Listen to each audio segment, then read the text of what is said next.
Phew. Next week's junior doctors' strike is off, for now. But I predict that at some point this dispute will be used by the government as the wedge issue to force some public debate over the future funding of the NHS. And even if it's not and all ends well, it should be. The share of GDP spent on healthcare is falling, while demand is rising and the population is ageing. So let's not argue over Saturday pay. Let's face facts. The NHS cannot continue to meet increasing demand, deliver current standards of care and stay within budget unless something changes. And that's a service free to all at the point of delivery.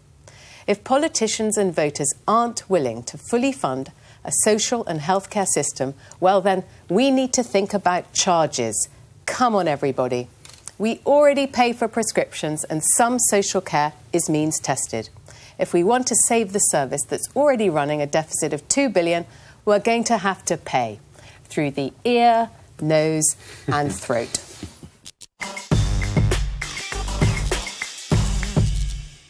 Well, you're wrong and you're right, interesting on this. Not everyone pays for prescriptions, you know. I know, obviously, those who can do, the old and the young don't. I tell you what appalls me, and I don't know if it's the same with you guys, but fortunately I don't have to go very often, but when I go to the doctor, there's a chart that says 117 missed appointments this month or something like that, and you have to fight to get an appointment. Yeah. I honestly would institute something that, unless you're a pensioner or you have, you know, mental health issues or something, you're probably going to be fined 10 quid. Sure. Right? Simple as that. And if you don't pay the 10 quid, you don't get an appointment. I'm happy with things like that.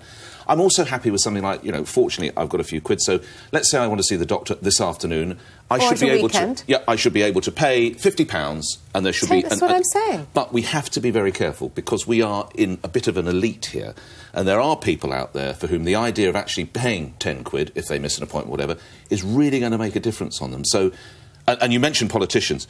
You know, as better than any of us, no politician would ever get elected who said you're going to have to pay for the NHS. You just wouldn't get elected. Your party, if you were the party leader, would be decimated. You would never get elected. That hasn't been put to the test quite, has it? Because no politician ever has said we need to think about co-funding the NHS. Yes. And they might actually be able to make the case, as I want to do here. But people will say, look, I pay my NI, I pay my national insurance, I should be able to go to the doctor, I should be... So you are right, and it is brilliant that we're all living longer, and it's brilliant that the men and women working in the medical profession are making so many advances, and it's fantastic that the drugs are there. So we are going to have to address it, but it needs very, very careful thought. Very careful thought. I know. You wouldn't want... Otherwise, sorry, I will the people who need the NHS most are the ones who aren't going to get the treatment. And let's assume then the NHS is like the welfare system. It is a safety net for those who really can't afford it. But I think, I mean, let's go back a bit to the founding principles of the NHS in 1948, when it cost a tenth in real terms of what it does now, and national insurance contributions actually could fund it. But now there is no relationship between our NI contributions and the cost of the NHS, which is 120 billion. It's dysfunctional, isn't it? It's not. It doesn't work for a lot of people. Now, when it works, it is brilliant. Best healthcare in the world, without a doubt. Yeah. I'm not saying Hallelujah. That. But the broken bits are so broken, and I think this is where we need to address issues. It takes all of us. So to Nick's point about people not turning up for appointments, they have to take responsibility that if they're blocking the system for other people that need it, at A&E. then we've got to look at ways of fixing... Drunks at A&E. Consultants say that A&E departments are clogged by people who've got into fights, who are drunk, who turn up and then completely what would you do? Paralyse them. You charge them. He's drunk. No, they do. You can. This is what consultants I've spoken to say is needed.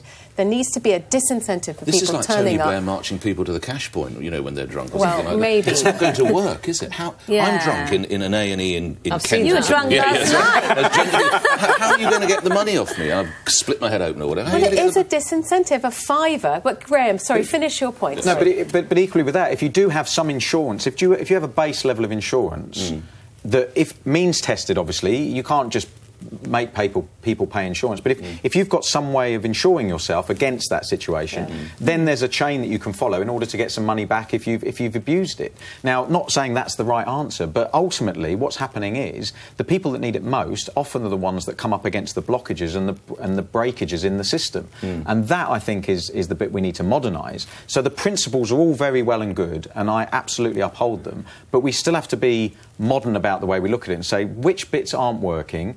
there's so much waste. So much within the NHS. We need to look it's at the incredible bureaucracy and the because waste. it's constantly plugging holes. Yeah. There's not a proper open communication loop of feedback, so people get away with bad practice for decades because they don't have a culture of checks and balances to improve and make the system more efficient.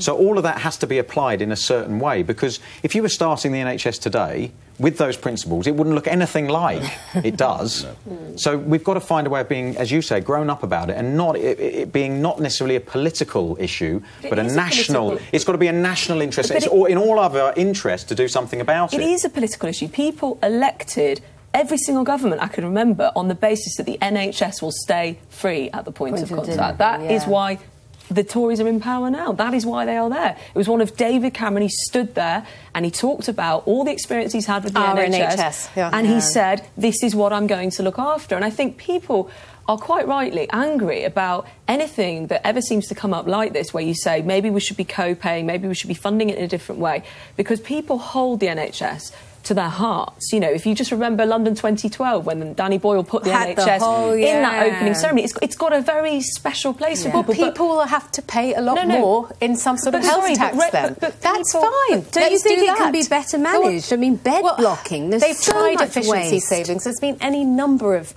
you know, but they reports haven't into necessarily efficiency. tried hard enough, And they haven't succeeded, have they? Well, I don't think by fining people for missing GPs appointments is going to be the magic bullet. No, I agree. But how far will you go? We need to think much bigger than that. How far would you go? A health tax, some sort of Well, that's called national insurance. Well, no, it's not a separate, hypothecated health tax to pay for the NHS. National insurance is a drop in the ocean compared to what we need to spend every year on the NHS. Of course we've got...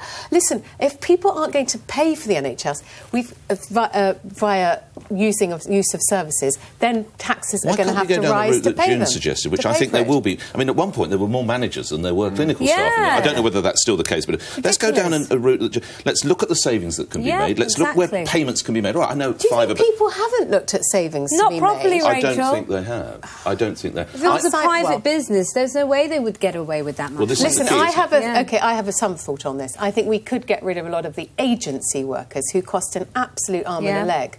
And, you know, they cost a couple of £100 a day to get. But why are they there? I don't know. Why can't we get up? They're there because they're needed, aren't they? They have to outsource agency. We need to look at home care for the elderly so that they're not bed blocking, because the cost of that is just frightening. So there's a lot we can do. Yeah. I mean, the cost of that will be quite expensive. But okay, around this table, who of you agrees with me that we have to abandon one of the founding pillars of the NHS, which is free at the point of delivery for everything, cradle to grave?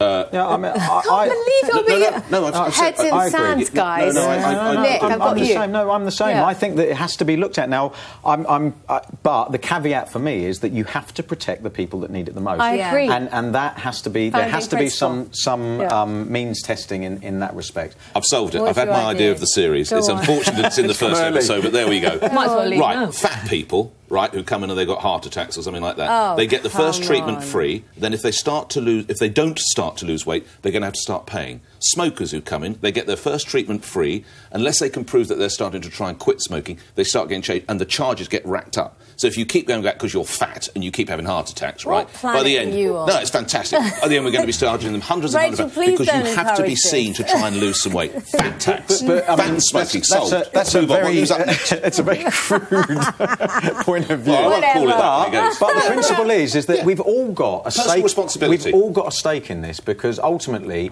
if we live healthy lifestyles, we're going to be less of a burden. Now, there are lots of reasons why people don't have healthy lifestyles. We save that for another day. But ultimately, if we incentivise people to be healthy, we could almost get to a point where you could give people... you would. I could give you a bonus... take something off your council tax if you lose a couple of stones. Football players are charged triple. That's my latest plan. We already pay that in tax. Nick is quite right to flag up obesity, and we should on this show too, because it is going to be the fat bug that sinks the NHS Titanic. Well, they'll have to pay. Of course. You know, bariatric surgery. We have to face reality. The other point is the founding fathers of the NHS,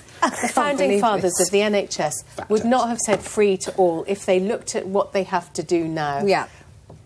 In Bevan and Beveridge, they wouldn't have offered it free. Can I just say to you, Rachel, having lived in America, where there wasn't free healthcare, and, you know, I was earning a decent salary, and I was spending more on my healthcare than I was on my mortgage over there. It's frightening. So I just think the peace of mind that you have... small house. Darling, it's a good deposit. I think the peace of mind that you have in living in a country that has free healthcare is just priceless. So we've got to... That's why I want to preserve it. Yes.